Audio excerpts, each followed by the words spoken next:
Terkadang kita sebagai manusia menilai diri kita sendiri memiliki banyak keterbatasan untuk meraih sesuatu yang kita inginkan. Namun dari kisah ini, kita bisa melihat kegigihan, kerja keras, serta kesabaran membuat sesuatu yang dilihat sangat tidak mungkin menjadi mungkin.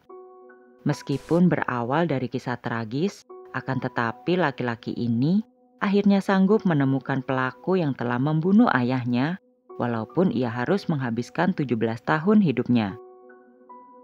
Laki-laki itu bernama Ming.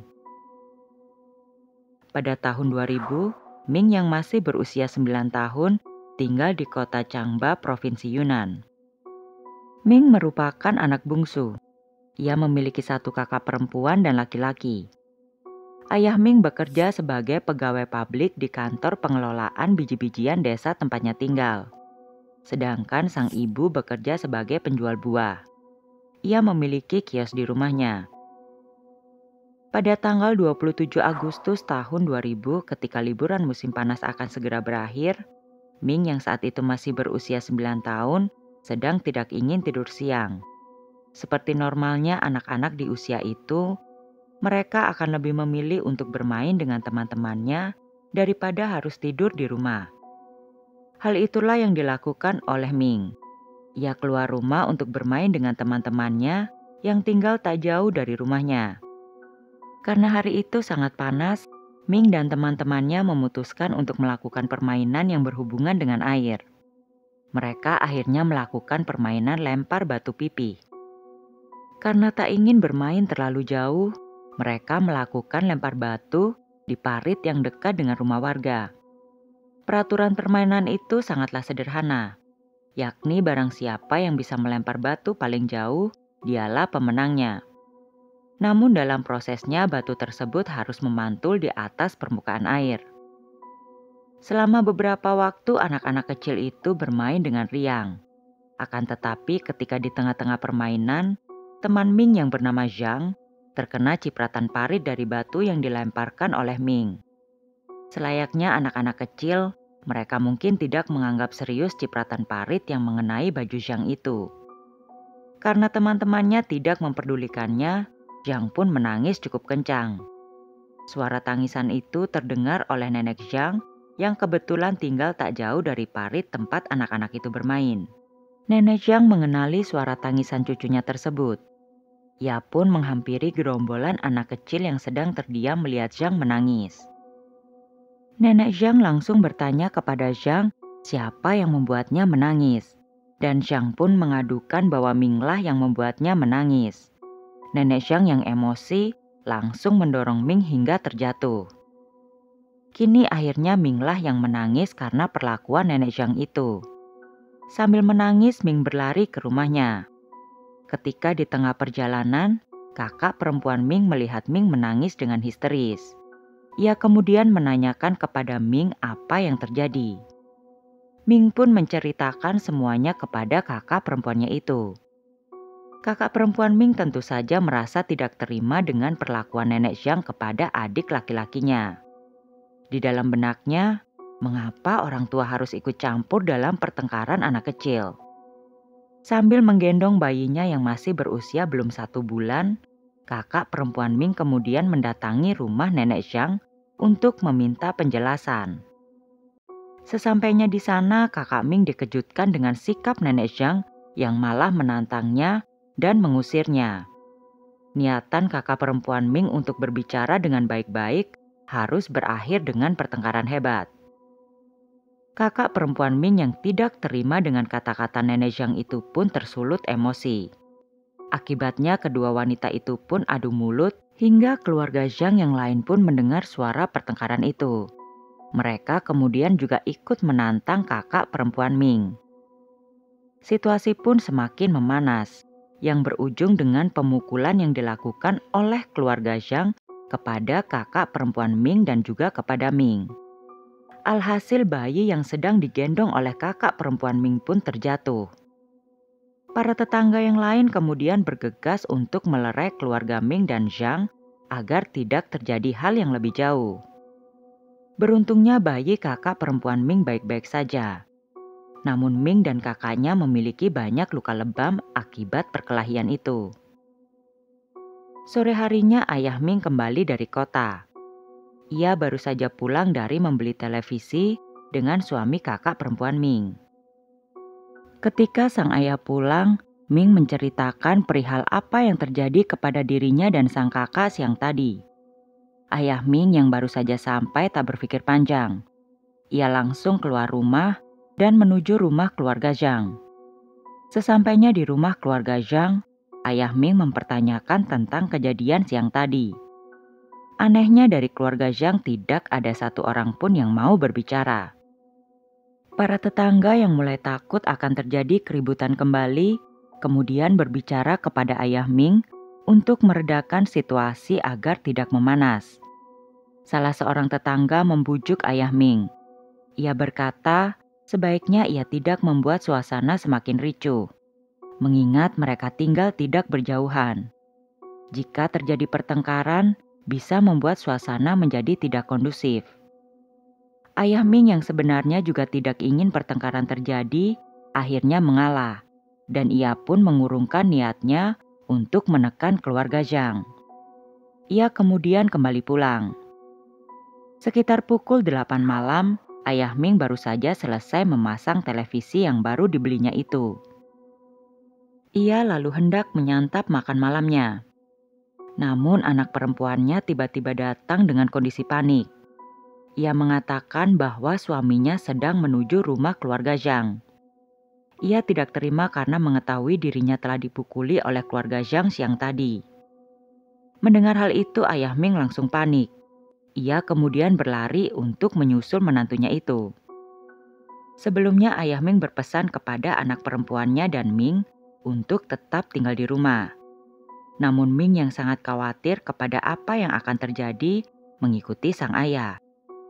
Ayah Ming yang saat itu berjalan tergesa-gesa tidak mengetahui putranya itu mengikuti dirinya.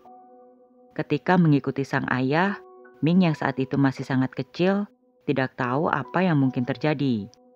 Di dalam hatinya, ia merasa bingung. Namun entah mengapa, perasaannya memiliki dorongan kuat untuk mengikuti sang ayah malam itu. Ketika ayah Ming sampai di rumah keluarga Zhang, ia melihat menantunya itu sudah perang argumen dengan kepala keluarga Zhang. Ia tidak terima istrinya dipukuli dengan brutal hingga bayinya terjatuh. Apalagi hanya untuk masalah pertengkaran anak kecil.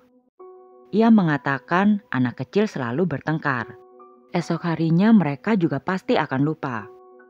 Keluarga Zhang yang tidak terima kemudian mengeroyok suami kakak perempuan Ming itu. Ayah Ming yang sudah di gerbang pintu keluarga Zhang bergegas masuk. Namun tidak disangka situasi semakin memanas. Keributan semakin terdengar.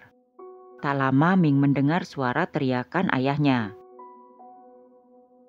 Ia tidak berani masuk dan menunggu di luar pintu rumah keluarga Zhang.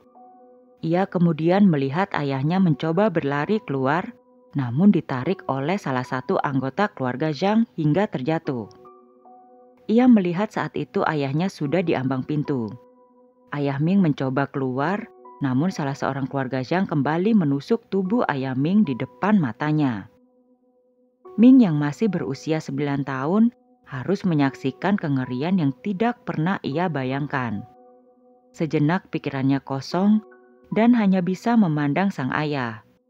Kekosongan pikiran Ming itu segera terpecah ketika ia mendengar suara teriakan minta tolong dari suami kakak perempuannya.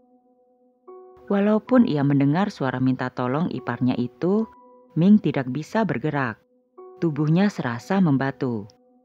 Kakak ipar Ming berlari dari rumah keluarga Zhang sambil berteriak minta tolong. Namun ia diikuti oleh salah seorang anggota keluarga Zhang. Setelah tertangkap, ipar Ming itu kemudian ditikam oleh salah seorang keluarga Zhang tersebut. Ketika mendengar teriakan minta tolong dari ipar Ming, para tetangga pun keluar dari rumah mereka untuk membantu Ming dan keluarganya. Mengetahui ipar Ming dan ayah Ming berlumuran darah, para warga kemudian bekerja sama untuk membawa kedua laki-laki itu ke rumah sakit terdekat.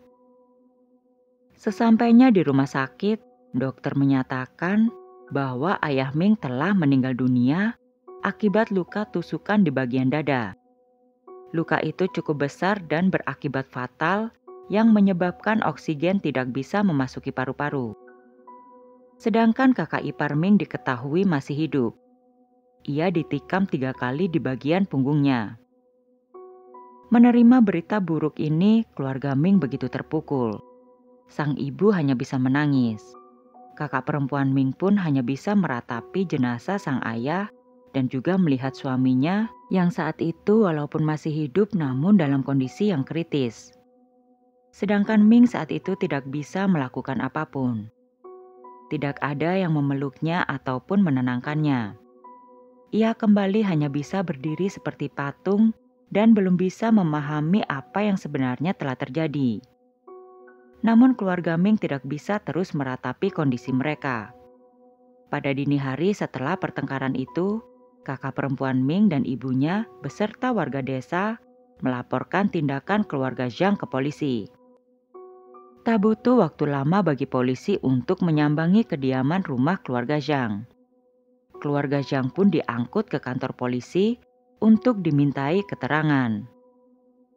Di kantor polisi, keluarga Zhang menjelaskan kejadian versi mereka. Awalnya ketika memasuki rumah, ipar dan ayah Ming menampar bibi keluarga Zhang. Mereka selanjutnya menampar paman keluarga Zhang.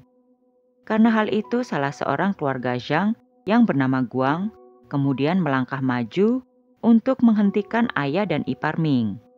Tetapi ia malah dipukuli oleh kedua orang itu. Guang yang tidak terima kemudian berkelahi dengan ayah Ming. Dalam pergulatan itu, Guang lalu merasakan di dalam saku ayah Ming terdapat sebuah pisau. Ia lalu mengambil pisau itu dari dalam saku celana ayah Ming dan menikam ayah Ming di bagian dada sebanyak 3 kali. Polisi merasa ada yang aneh. Jika memang Guang pelakunya, mengapa Guang tidak berada di kantor polisi saat ini? Karena pada saat itu polisi jelas-jelas meminta semua keluarga Zhang untuk masuk ke mobil polisi dan memberikan keterangannya. Ketika ditanya oleh polisi, keluarga Zhang menjawab dengan berbelit-belit. Polisi lalu meminta salah satu anggotanya untuk kembali ke rumah keluarga Zhang. Namun Guang tidak ditemukan. Apapun yang polisi katakan, keluarga Zhang tetap kompak tidak mengatakan di mana posisi Guang saat ini. Merasa tidak bisa melakukan banyak, polisi pun membebaskan keluarga Zhang. Dari sini bisa terlihat pengakuan versi keluarga Zhang sungguh tidak masuk akal. Saat itu ayah Ming baru saja akan menyantap makanannya. Ia tidak bersiap apapun dan langsung menyusul menantunya. Bagaimana mungkin ia bisa membawa pisau? Sedangkan di rumah Zhang pasti terdapat pisau yang sewaktu-waktu bisa mereka ambil dengan mudah. Selain itu, jika mereka memang tidak berniat membunuh, mengapa harus menikam sebanyak 3 kali? Dan patut diingat, mereka masih melanjutkan kekejamannya dengan mengejar ipar Ming dan kemudian juga menikamnya. Sangat sulit mempercayai versi keluarga Zhang. Kemungkinan pada hari itu mereka memang telah bersiap untuk membunuh. Setelah dilepaskan oleh polisi, keluarga Zhang dengan arogannya kembali ke rumah mereka. Mereka tidak merasa terpukul ataupun bersimpati karena seseorang telah meninggal akibat pertengkaran dengan mereka. Keluarga Ming yang mengetahui bahwa keluarga Zhang telah dibebaskan dan Guang kini tiba-tiba menghilang, kemudian mendatangi rumah keluarga Zhang. Mereka meminta keluarga Zhang untuk mengatakan di mana keberadaan Guang saat ini. Kembali dengan arogansinya, salah seorang keluarga Zhang berkata, "Salah kalian sendiri mencari masalah dengan keluarga kami. Kami tidak akan pernah mengatakan di mana Guang." Keluarga Ming kini hanya bisa menerima keadaan. Mereka tidak memiliki waktu untuk marah karena kesedihan yang mereka rasakan begitu besar atas meninggalnya kepala keluarga mereka. Keluarga Ming bahkan tidak memiliki cukup uang untuk membeli batu nisan dan membayar tanah makam untuk sang ayah. Karena selama ini ayah Minglah satu-satunya yang menanggung ekonomi keluarga Ming. Sang ibu hanya menjual buah, tentu saja tidak cukup untuk memenuhi kebutuhan mereka sehari-hari. Mengetahui hal itu, keluarga besar Ming membantu pemakaman ayah Ming hingga akhirnya ayah Ming bisa dimakamkan dengan layak. Namun untuk biaya kehidupan sehari-hari, Ming dan keluarganya tidak bisa terus-menerus bergantung kepada keluarga besar. Oleh karena itu, Ming yang masih sangat kecil memutuskan untuk tidak mau membebani sang ibu. Ia kemudian meminta untuk berhenti sekolah. Sebenarnya Ming adalah siswa yang berprestasi di sekolahnya. Namun ia tidak ingin mempersulit ibunya. Selain itu, sejak ayahnya meninggal, Ming selalu merasa ialah penyebab kematian sang ayah. Karena pertengkarannya dengan Zhang yang memulai pertikaian dua keluarga. Keluarga Ming selalu menguatkannya dan tidak pernah menyalahkan dirinya atas apapun. Karena memang kematian sang ayah bukanlah kesalahan Ming, melainkan kesalahan keluarga Zhang, terutama Guang. Karena Ming adalah siswa yang berprestasi, wali kelas Ming mengunjunginya di rumahnya. Ia berkata kepada ibu Ming bahwa ia tidak perlu cemas untuk biaya sekolah Ming untuk setengah tahun ke depan. Sekolah akan memberikan bantuannya. Mendengar hal itu, Ming pun kembali bersekolah. Namun setelah setengah tahun berlalu, keluarga Ming tetap kesulitan uang. Akibatnya Ming harus mengalah. Ia kini benar-benar memutuskan untuk berhenti sekolah. Setelah 2 tahun berlalu, keluarga Ming akhirnya pindah dari desa tersebut. Karena mereka tidak sanggup melihat keluarga Zhang bisa hidup normal seperti tidak pernah terjadi apapun. Selain itu, setelah 2 tahun keberadaan Guang tidak kunjung dapat dideteksi oleh pihak kepolisian. Sedangkan keluarga Ming terus mempertanyakan perihal keberadaan Guang kepada polisi. Polisi kini hanya bisa menunggu hingga mereka mendapatkan informasi yang berarti tentang keberadaan Guang. Dari sini polisi juga memberikan laporan hasil otopsi ayah Ming yang menyatakan bahwa ia telah ditikam sebanyak 18 kali. Hal ini membuktikan dari awal keluarga Zhang telah berbohong. Pembicaraan itu kemudian ditutup oleh pihak kepolisian yang menawarkan 1.000 yuan atau sekitar 2 juta rupiah kepada keluarga Ming. Keluarga Ming tidak memahami jelas maksud dari polisi tersebut. Namun mereka berpikir mungkin uang ini adalah santunan dari pihak kepolisian kepada keluarga mereka. Keluarga Ming yang saat itu sangat kesulitan uang, akhirnya menerima uang dari polisi tersebut. Setelah mendapatkan uang, keluarga Ming yang masih sesekali mengunjungi desa tempat mereka tinggal terdahulu merasa ada sesuatu yang aneh. Warga sekitar memandang mereka dengan tatapan yang berbeda dari sebelumnya. Menurut keluarga Ming, keluarga Zhang yang kini masih tinggal di desa itu membuat narasi yang menyudutkan keluarga Ming. Keluarga Zhang membuat narasi seolah-olah tindakan yang mereka lakukan dapat dibenarkan karena besarnya kesalahan keluarga Ming terhadap mereka. Di saat keluarga Zhang dan para warga menggunjingkan mereka, tak terasa Ming yang kini memasuki usia remaja menjadi pemberontak. Ia kini berkumpul dengan orang-orang yang biasa disebut preman untuk bisa menjalin relasi dengan mereka. Ming berharap mereka kelak dapat membantunya untuk menemukan Guang. Karena bagi Ming saat ini, informasi sekecil apapun mengenai keberadaan Guang sangat berarti baginya. Karena selama ini ia dan keluarganya sangat bergantung dari polisi. Namun setelah bertahun-tahun, polisi tidak memberikan petunjuk apapun. Dari sinilah keyakinan Ming timbul untuk bisa menemukan Guang seorang diri dengan cara apapun. Pada suatu hari karena kehidupan di jalan sangatlah keras, Ming berkelahi dengan seseorang. Hal ini mengakibatkan ia harus dipenjara selama lebih dari 2 bulan. Sang ibu hanya bisa menangis melihat putra bungsunya itu mengambil jalan yang menurutnya sangat salah. Ibu Ming merasa ia sendirian.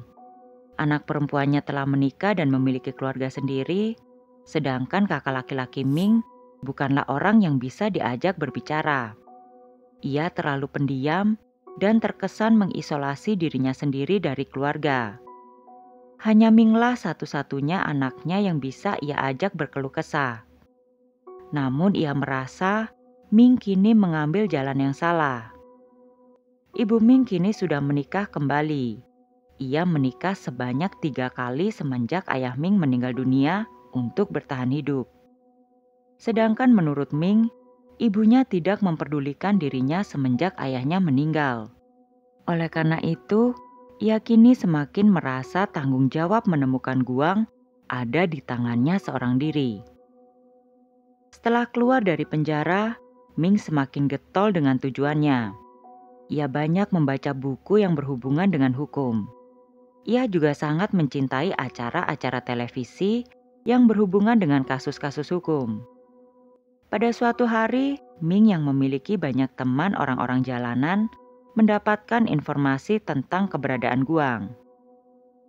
Ketika ia mendapatkan berita itu, Ming langsung menelusuri kebenaran informasi tersebut. Namun hasilnya nihil. Hal ini dialami Ming berkali-kali selama bertahun-tahun. Namun Ming tidak menyerah. Pada suatu hari ketika usianya masih 15 tahun, Ming kembali mendapatkan informasi mengenai Guang. Menurut informasi tersebut, seseorang melihat Guang di stasiun Kunming. Ming yang saat itu masih berusia 15 tahun, kemudian mengajak kakak laki-lakinya untuk ke stasiun Kunming yang berada jauh dari rumahnya. Namun kakak laki-laki Ming menolak. Ia tidak mau terlibat apapun. Ming memiliki keinginan yang kuat. Akhirnya ia berangkat seorang diri.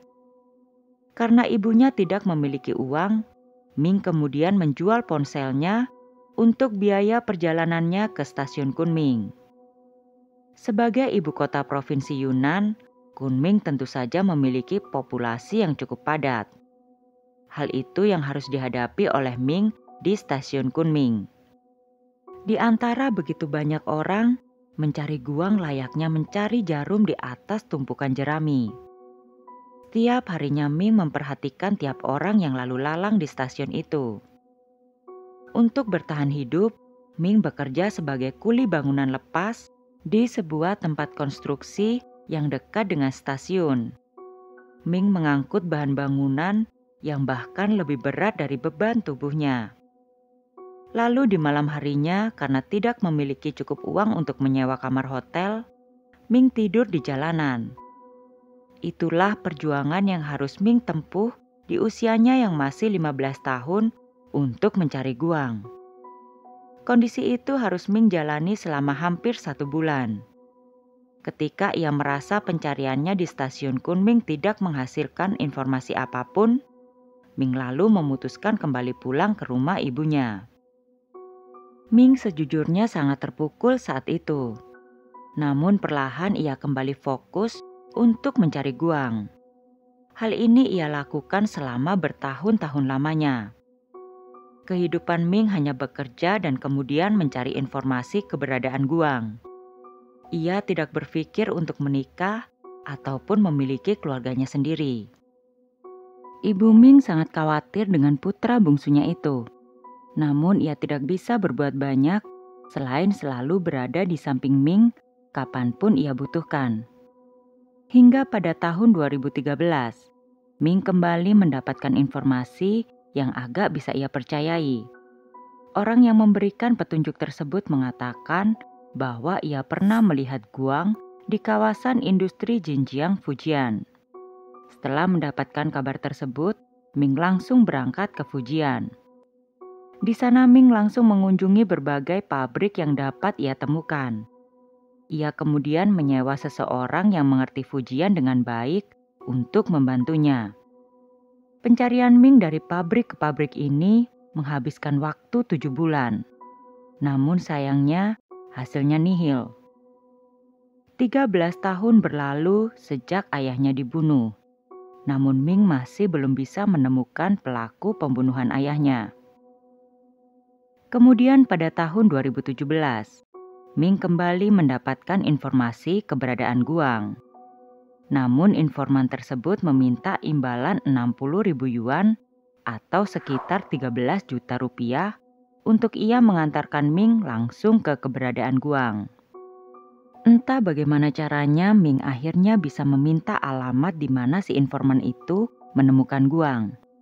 Selanjutnya dari informan tersebut, Ming mendapati bahwa Guang bekerja di sebuah pabrik peralatan makan di Fujian. Ia kemudian bersama si informan mengunjungi pabrik yang disebutkan sebelumnya. Kemudian sesampainya di pabrik peralatan makan itu, ia dan informan tersebut menunggu di dalam mobil selama 2 hari. Namun Ming tidak melihat Guang di sana. Ia pun kini memutus kerjasamanya dengan si informan. Ia lalu mengunjungi teman-temannya di Fujian sambil menawarkan uang 20.000 yuan untuk siapa saja yang mengetahui keberadaan Guang. Ming selama ini mencari Guang ke sana kemari dengan berbekal foto Guang semasih muda. Tentu saja pasti banyak perubahan pada muka Guang setelah belasan tahun. Dan akhirnya dengan kekuatan uang, tak lama Ming kembali mendapatkan informasi keberadaan Guang.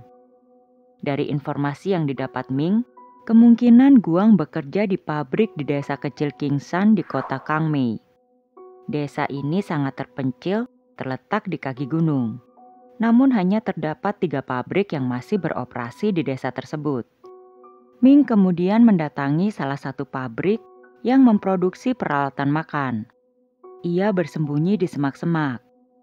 Ketika jam operasi pabrik telah selesai, ia melihat 4 orang laki-laki berjalan bersamaan.